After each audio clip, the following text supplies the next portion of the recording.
In this video, I'm going to show you how to install Grammarly into your computer's web browser and also show you how you can use it to improve your spelling and grammar. So go to Grammarly.com, Grammarly.com, and on the home page it's going to have this button here that's customized to whatever browser you're using. So if you're using Firefox, it's going to say add to Firefox. If you're using Chrome or Safari or Edge, it will say add to whichever browser you're using. So go ahead and click on the button, and then you're going to get a couple of warnings probably. In Firefox anyway, I get this warning that's prevented me from installing it, but I want to say allow, and then I get the opportunity to add it to Firefox. So yes, I'm going to add that. It tells me that it's been added, so I click OK. Your set of warnings may be different depending on your browser.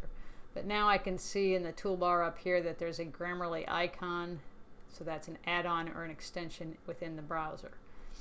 Don't worry if you can't see that in your browser, it's probably still going to be there. So we're going to go back to our memoir workbook project, and I'm going to go to my last saved answer here. I'm going to paste in a little text where I've made a couple of spelling mistakes, and I will let Grammarly work here. I'm going to just say I don't want the tour right now, but you might want to take that when you're installing yours for the first time.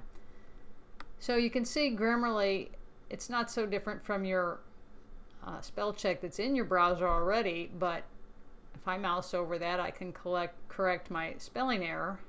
But it's also caught this error where I've used the wrong spelling of the word there. I've used a correct spelling, but it's not the right version of it. So I'm going to go ahead and replace that, and now it's corrected my grammar as well.